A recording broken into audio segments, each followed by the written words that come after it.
Wildfire. Here we go. Team Wildfire's got that first ban, first pick. Meanwhile, Team Snowflake on that right side has that second ban, second pick. We see some really interesting bans here. Yes. Brightwing Uther. Wow, double bans support getting ban. slammed out. Yeah, so double support, 2 strong healers getting banned out here. We just haven't seen that recently at all. You know what's funny is last Town Hall, I think it was last Town Hall, Zoa called this happening. He said, I foresee supports being banned in the future.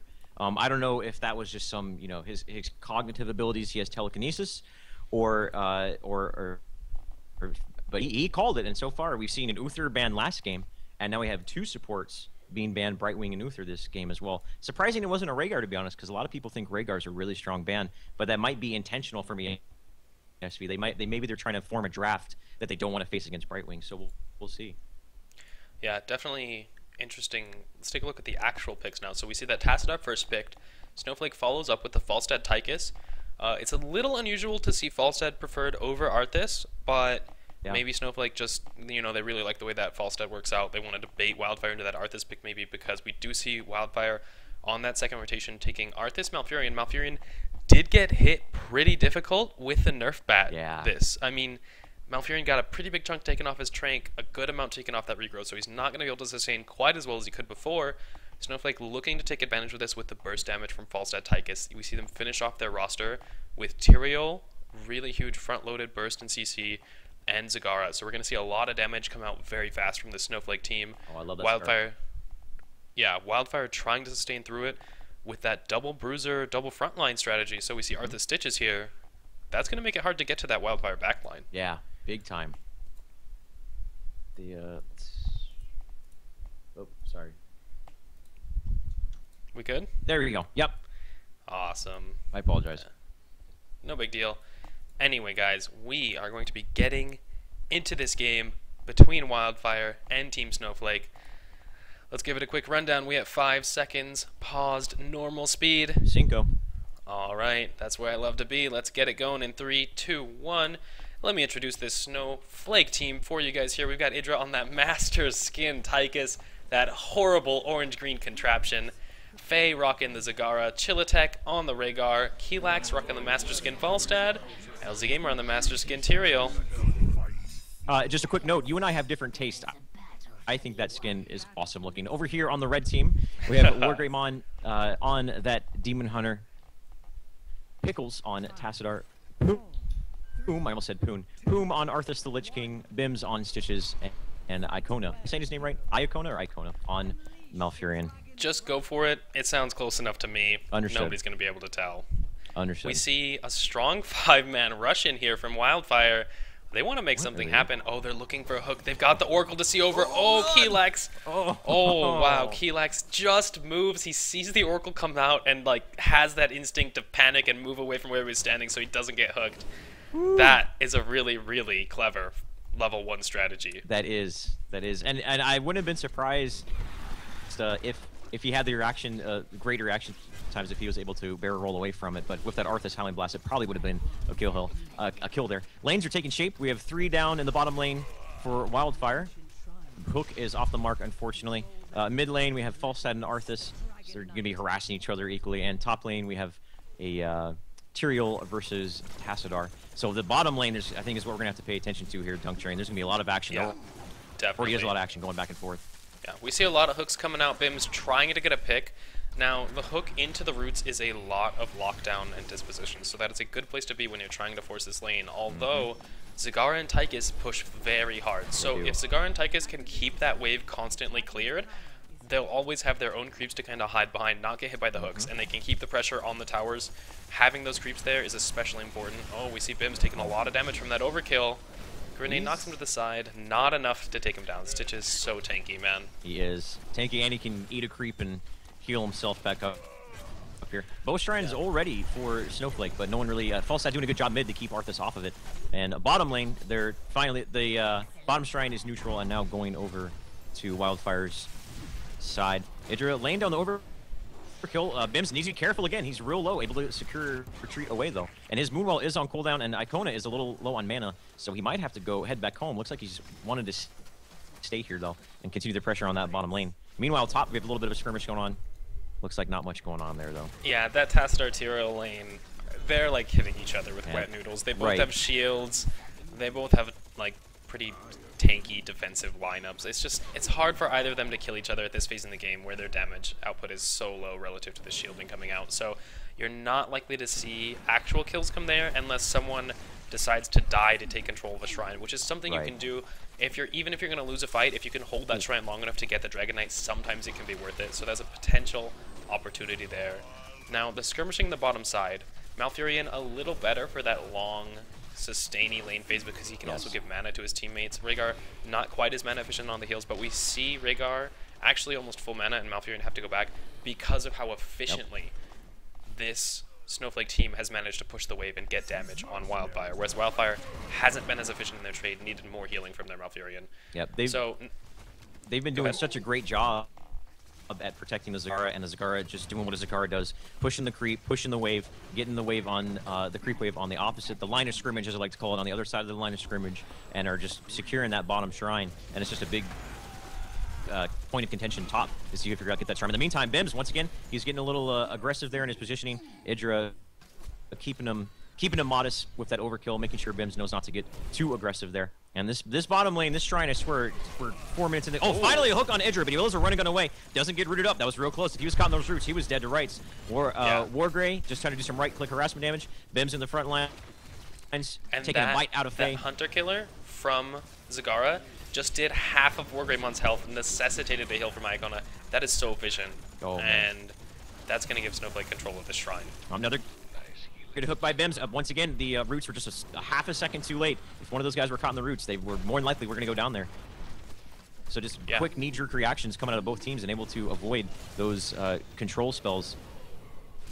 Definitely. Now, these Siege Giants are going to do hefty damage to the front of this wave because this lineup on the bottom side for Wildfire just doesn't have that much ranged wave clear. Only Vala, and Stitches can't really contribute that much unless he's willing to use a whole hook to go after a Siege Giant. Malfurion doesn't contribute that much clearing, so we see these Siege Giants doing tons of damage to this front wall, and just now Wildfire's managed to force themselves out of their base Mid lane by letting Chillatek roam to mid lane. Yeah, Poon got a little handsy there, and got caught off by the Falstad. And now the Dragon going the way of blue team here, which is Snowflake. Sorry, I had a little Got bit it. there. I apologize. Thank you. So Snowflake forced the Dragon Knight, but in exchange, Wildfire got a kill in the bottom lane. Bims did hook Idra into that 3-man squad on the bottom lane, although we just saw Malfurion go down to Faye and Chillatek in this bottom lane. So kills going back and forth now. The game has gotten really busy, but we do see this Dragon Knight do its work in the mid lane to this front wall, and this is exactly what you want to be able to do. As Dragon Knight, you want an opportunity to hit that front wall and bust it down without the enemy team having their whole squad there to DPS you down, because if there's only one person there, they just don't have enough damage to really chew through your health pool before you time out anyway. Now, this means that Snowflake has done a lot of damage to this mid lane. They're going to be close to killing this fort, and they hit level 10, which is huge. Yes, and on top of that, both mid and bottom forts are under a lot of pressure here. You have a Zagara bottom lane. Hook almost hits Idra, but Idra able to dodge it just by slowly walking away with that minigun. The Dragon timing out, and so both the mid lane fort and bottom lane fort got pressure there, but neither of them going down. Both teams level 10. Both teams have their ultimates. Let's see if the first big team fight, or if it's just continued skirmishes all over the place. So we are seeing the Putrid Bile come out, which was a question because we've been seeing a lot more Putrid Bile this game. Right. We're likely to see Wildfire just try to get Arthas Stitches on the front line and zone Team Snowflake from their back line and allow their back line to get tons of damage uptime. That's what we're likely to see. So now we've got two really bruisery, hard to walk past frontliners for Wildfire, and let's see if that can overcome the absurd damage that's going to come out from this bloodlusted lineup for Snowflake. Another thing to take note, Wargrey took Rain of Vengeance, not Strafe. Oh, that's interesting as well. I mean, that's just more anti-engage. The more things you have that make it harder for the melee people to get in, the better it looks when you're playing against those. Now, I'm concerned about that because the Snowflake lineup is not particularly vulnerable to those zoning techniques. They have Tychus and Falstad and Zagara. That's a lot of ranged DPS. They don't have that heavy melee stack that would make those ultimates even more potent. Right. So the Tyrael is just kind of the big melee initiator with his judgment, but he's going to be the one in the front lines. So he's got to be real huge careful hook on about not Chillatek here in that overextending top himself. lane. into the roots, into the Arthas root, and that means that he's going to go down. He does get Bloodlust off in time. Now LZ Gamer in the middle of the fight, trying to zone them out, and there goes a huge maw by Faye, snagging 3 people from the Wildfire lineup, but it's not enough to save LZ Gamer on that Tyrael, and he does go down. That is a quick 2 for 0 in favor of Wildfire. Yeah, right as I was saying, LZ Gamer needs to be careful with judgment at being the only kind of big initiator and only frontline tank. He does get picked off, and that maw was so good. It didn't really, all it did was kind of do some damage control, 2 losses instead of 3 or 4. It was still a great maw, but unfortunately they had too much damage done already, weren't able to really follow up with anything like that. This top fort, dead to rights, going to be going down, and so the first fort of the game going the way of Wildfire. Yeah, so Snowflake actually making a really, really clean rotation here. They lost the fight top, they knew Wildfire was going to force that fort down, and they immediately rushed to that bottom side where they had already done heavy damage to a fort and cleaned that up. So that actually keeps them even in amount of base alive and levels right now, which is huge. When you come off of a 0-2 team fight, being able to trade objectives evenly is the mark of a team that's keeping level-headed and good at their rotations, as compared to a team where they lose 0-2, and we saw this happen earlier today. Even the team loses 2 members, doesn't manage to pick anyone off on their own, and then they just stick around and watch their fort die and get nothing for it, whereas Snowflake clearly illustrating the really clean, really precise rotations that you like to see when a team is behind. That's how they stay in the game, not losing too much here. And once again, the shrines are up on both sides of the map, respectively. It just looks like no one's really overcommitting to the Dragon Knight right now. But bottom lane, the Wildfire is committing to a push here. They're getting the towers and the gate. Don't know if they're going to commit to a fort here, as Snowflake is already in a defensive posture, able to defend any push that is coming through the fort. Looking at the camps here, the Ogre camps, look, they're about to respawn on Wildfire side of the map. The neutral one's in the bottom one, also about to respawn in 40 seconds, and then 2 minutes there. Bims gets a hook on Idra. Idra popping the Odin, trying to keep himself up. He is in those roots there. Is he going to be able to get himself away? There goes the Bloodlust. Odin is still alive. Shotgun not coming down. His Boom Shield going down. There's our Tranquility. Great range of interest, but an equally great Devouring Maw, just completely swallowing the entire side of Wildfire. Boom, getting very low. Cyanic Storm going down. Tyrael's down. Malfurion is down. 2 down. Was the Archon going to get picked off? He's going to try to get away. His Dimensional Shift is down. Have the damage. There's the shield coming out. I don't know if Chilitek's going to be able to finish this. We see the Rain of Vengeance. Oh, gets hooked into the tower range, and the Archon does go down. Now, that was an insane 5-man maw by Faye onto the entire Wildfire roster. That is so painful. Bims. Oh, he's able to get away. Getting low, but Stitches, man, he's fat, he's tanky, he doesn't really care that much. Now, Snowflake, clean 4 for 0 there. They only lost 1 person. They're going to get the Shrines, they're going to get the DK, and some Ogres, so this is a really good spot for them. Yes, and they're gonna, let's see if they just, how big of a push is going to come from this. Securing their advantage. They got the Ogres, they got the Dragon. We're going to see if they're just going to 5-man push the Dragon Knight or try to do some split push action with Zagara on their side. Yeah, definitely. So, I want to talk about that team fight for a little bit, because it looked like it should have been a really clean team fight. They got the hook onto a Tychus, but without the Gorge, they couldn't pull him back far enough to matter, and I just don't feel like the zoning ults were very good there. But here we see another fight engaging. A hook on Chilitek. He doesn't get the Bloodlust off. The Dragon Knight not able to contribute any burst CC or anything to save his friend Rhaegar, and now Wildfire has the 5v4 in this mid lane. Finally able to secure that hook to give them that advantage that Stitches is known for, taking someone out of the fight. But I agree with you. I feel like the Bile just really hasn't done much that game, as opposed to where a Gorge would have been put in play. I know Gorge was nerfed recently, and Bile was subsequently buffed, changed. Yeah. But I feel like Gorge is just still so good at just taking someone out of the fight, and that's really I feel is the strength of Stitches, and that's why he's still first ban material. Yeah. So the sprint was taken off, which makes Gorge much worse, but it's hard. I mean, it's hard to say that Bile has done anything this game. Now, part of it, I think, is when they were picking this lineup, they're thinking the Arthas Stitches, you know, frontline, hard to walk into, and then Snowflake actually kind of negates that at all because they picked 3 range DPS. They have no melee DPS at all. They just don't care. Their frontline is just there to soak damage while their backline does work with that Bloodlust.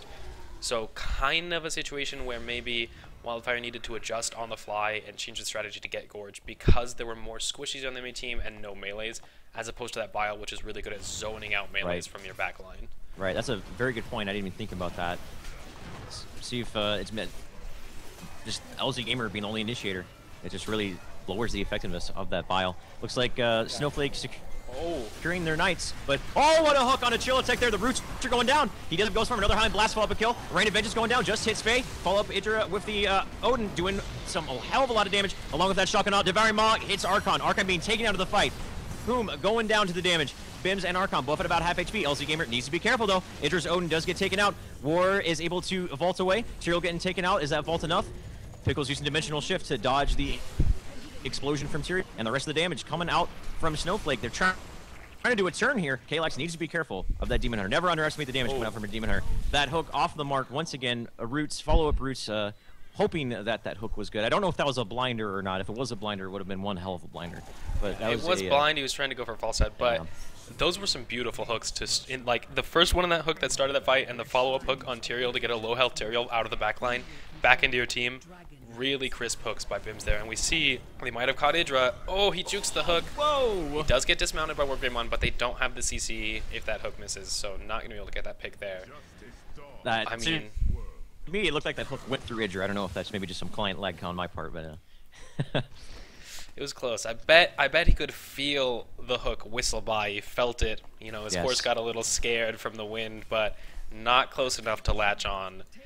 And that means that Snowflake is going to have an opportunity to regroup and be 5 men strong for the next time Wildfire makes something happen. So Wildfire took control of that top shrine. Snowflake took the bottom shrine. Wildfire has a bit of an advantage here in the shrine control because they control the far side shrine.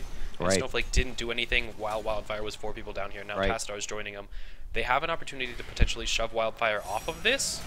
But Poom getting out in front of his team quite a ways. Is that too aggressive? Maybe we see a hook on Idra. Another great hook on Idra. There's the Bloodlust with the Odin.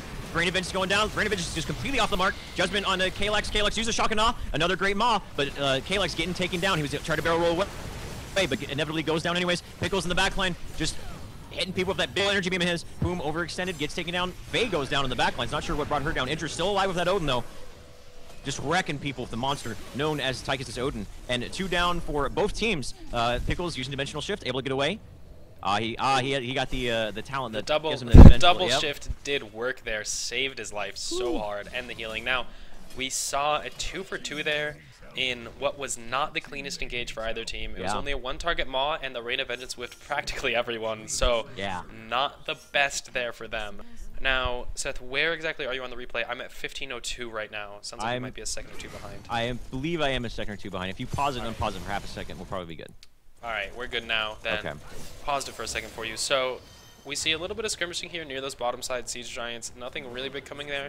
Although Snowflake does send Rhaegar to topside and take control of that Dragon Knight. Now they have an advantage because Wildfire has to do something here to not let them have there's that a Dragon Knight. Icona. He's dead to rights. That is a dead Malfurion. He was he definitely was playing a little bit of I know he was. I understand trying to keep the team off the Dragon Knight, but what's even worse than keeping the team getting a Dragon Knight, dying, and then the team getting Dragon Knight. And unfortunately, that's exactly what happened. That is a rough place to be. He feels the obligation to deny that Dragon Knight pickup, but especially when you're playing against someone like a Tyrael, who just has that hard engage button on command, targets you, and you get engaged on, you just can't be out of position like that, especially as a squishy hero. I mean, it's something. Oh, huge fishing hook on Faye there across the entire screen. Gets a clean pick. And we were talking about those hard engage pickoff potentials. Judgment is one, that fishing hook is another. Faye was not ready. She's not prepared for that fishing hook. And it's Zagara isn't really well known for her mechanism, her ability to get away from team fights. So if you're going to hook someone, if you get Zagara, that Zagara's going to die more often than not, unless you have like a Luther Divine shielding you or something. Yeah, so that's actually really good for Wildfire here because they get a pick off. And the Dragon Knight is going to take their top fort, but that's just not that important this late in the game. Level 19 to 18, you're dealing with like huge experience numbers. That 2,000 from the first fort is just not enough to swing the game in either side's favor. And this game at this phase is all about team fights and pickoffs. The better you're engaged, the more you get a pickoff, the better it is for you. And here we see Pickles and the Wildfire team killing the small wall on the side, so that Stitches can get that hook into that small garden area. That's 100% the reason they did that.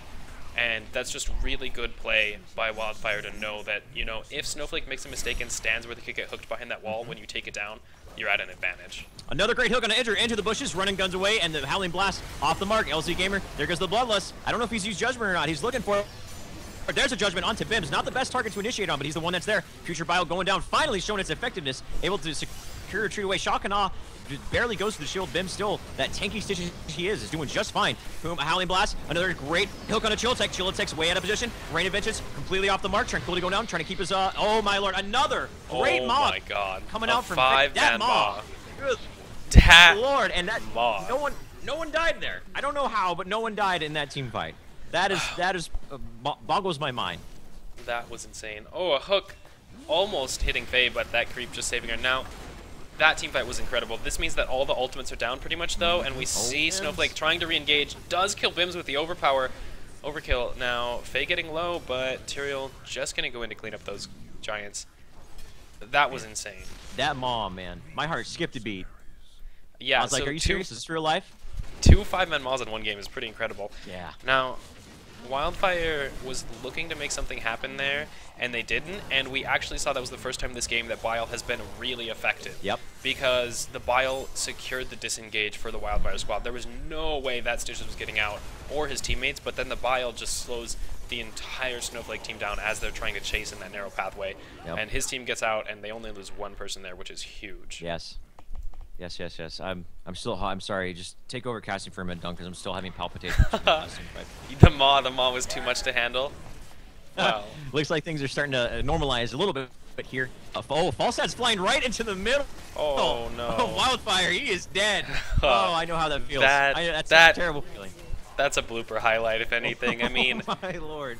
Okay, that play, just to give you a breakdown of why, he's like, all right, I have these bribe stacks. We just saw Wildfire on their side of the map. I'm going to go down there and take those real fast with bribe. But he didn't account for the fact that Wildfire would actually skip their own siege giants, head straight to the far bottom ones. They snag those, end a kill. That's just a really nice advantage for them to get here, especially because Snowflake has level 20 and Wildfire's 19.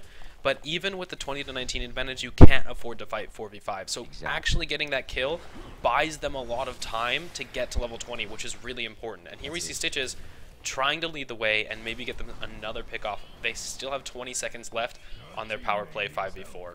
They do all power play. Bringing with the Hawk references. Love it. So let's see if with these ogres they will secure a keep. Great hook on LZ Gamer into the roots, into the Howling Blast, but he's able to Druin away the razzle dazzle coming out from him, an NBJM tournament reference coming at you guys. We have all the sports references coming at you here at the cast today. Both teams are just kind of testing the waters of each other.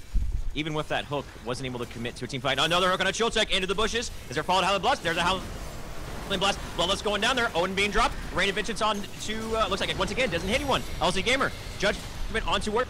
The Shock and Awe looks like it was completely negated. Not sure what happened there. Bench shielded up. Idra is still in the Odin though. Odin goes down. Putrid Bile just kind of zoning out the rest of the team. He's just sitting there, face taking the whole entire team, saying, come at me, bro. I have overkill. You don't. And a 1-for-4 exchange going the way of Snowflake Gaming. I'm sorry, I got a little caught up there, a little backwards in the casting there, but that was just everything went down at once there. The moment you see those hooks, man, you better believe that stuff's going down. Yeah, I think Wildfire thought they had more of an advantage than they did. They hooked Rhaegar, who's not that squishy, and they don't have the burst damage to front load damage into the Rhaegar after the hook, so they didn't manage to kill him fast enough to deny the Bloodlust, and Team Snowflake had the level 20 from the start of the fight, so they guaranteed had their talent picks, and I don't think Wildfire got level 20 until the Rhaegar went down, so they didn't have their level 20 enhanced abilities during most of the fight, and that full duration Bloodlust, you just cannot fight a sustained fight against full duration Bloodlust, especially on a team that has an Odin that lived for almost the whole fight. He just got to auto attack. We had Zagara, whose minions get the benefit from Bloodlust once you're level 20. Oh, is this a throw? Is this a throw? It looks like they're not going to get the core. Okay. Oh, she uses her healing ability. What was she? Well, we just saw a chin there, but in the disguise of a Zagara. LZ Gamer, I believe he has Resurgence. Yes, he has Resurgence, so he's going to respawn in no time. They got the core to half HP, and I was wondering if that was going to be game or not. I thought it was game. I thought that was game for sure. So did I. And the dragon, the shrines are active. Chill Tech getting hooked by Bims here bottom lane, but he's going to be able to get away. Let's see who gets this dragon. You know what's really cute there? I just want to bring this up. Do it. On the Wildfire team, they healed and shielded the mule so it didn't die to LZ Gamer's ghost.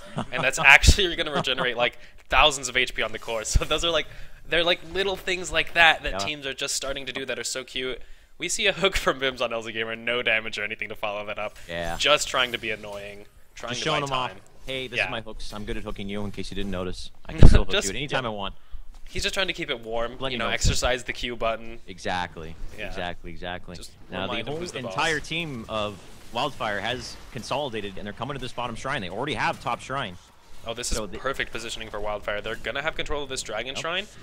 That means that Snowflake has to react here. Are they even gonna be able to get there in time? Looks like Iacona might finish the channel, and that is huge this late in the game. Let's check out that Dragon Knight HP. 24,000 hit points on that Dragon Knight. That thing is huge. It takes so long to kill that. Now, let's see where they go with this. They want to take down that bottom keep because it's exposed. Oh boy, look at look at those Snowflake. arrows. Look at those arrows on your map there, ladies and gentlemen. I believe we're going to that's see a some base backdoor race. action. Yeah. We're about to see a base race now. So Team Wildfire has the Dragon Knight but doesn't have a keep down yet. If they don't charge in here immediately, they're gonna lose. They don't have enough time. Even with the Dragon Knight help, it's gonna be slower than Snowflake unless they go really fast. Okay, they know it's on. The Dark Archon's on. Here's the race, guys. I can't do picture-in-picture for you, but we see a mule on there. It's gonna get targeted down. Snowflake trying to go ham. Here's the Odin. Here's the Bloodlust. Now we have the Dark Archon on the core and the Dragon Knight. Here we go. It's a race. Close. It's a race. 40%. The nuke comes down. Is it enough? The Dragon Knight smacking for 1,000, and Snowflake. Oh, wow. Oh my gosh, takes it with the Bloodlust. A mere 15% difference on those cores. Look at Team Snowflake's cores. That is 2 hits from the Dragon Knight. Meanwhile, they're over here at the space, got that Bloodlust icon.